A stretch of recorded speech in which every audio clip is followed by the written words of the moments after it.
क्या होगा अगर कोई देवी खुद भगवान की परीक्षा लेने निकल पड़े और अगर भगवान मुस्कुराकर उन्हें माता कह दे, एक शब्द और पूरी सृष्टि बदल जाए। ये कहानी है देवी सती की, उनके संशय की और उस एक क्षण की जिसने उनका जीवन ही बदल दिया।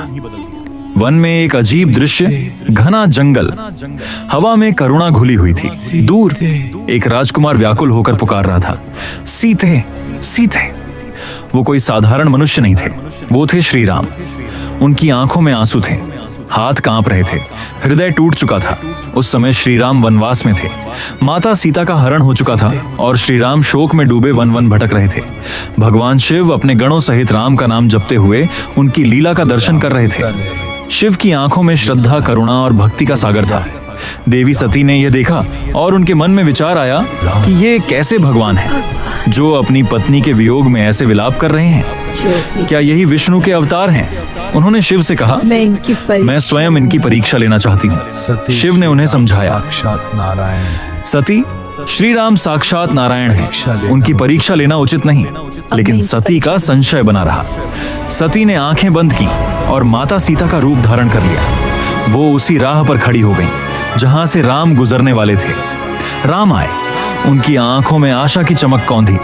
फिर एक क्षण में सब शांत हो गया। न कोई भाव दिखाया, न कोई सवाल, केवल शांत स्वर में पूछा, हे माता, भगवान शिव कैसे हैं?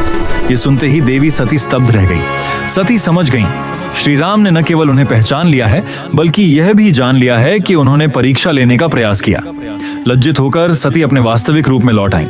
जब सती वापस लौटी, भगवान शिव ने पूछा, क्या तुमने राम की परीक्षा ली? सती ने असत्य कहा, नहीं। लेकिन शिव त्रिकालदर्शी थे, वे सत्य जानते थे। उस क्षण शिव मौन हो गए।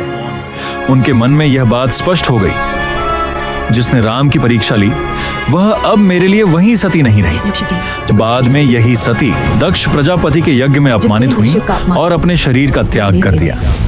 अगले जन्म में वही सती पार्वती बनकर जन्मी और तब उन्होंने बिना किसी संशय के राम भक्त महादेव को पुनः प्राप्त किया। ऐसे ही रोचक कथाओं के लिए सब्सक्राइब करें और कमेंट में लिखें, जय श्री राम।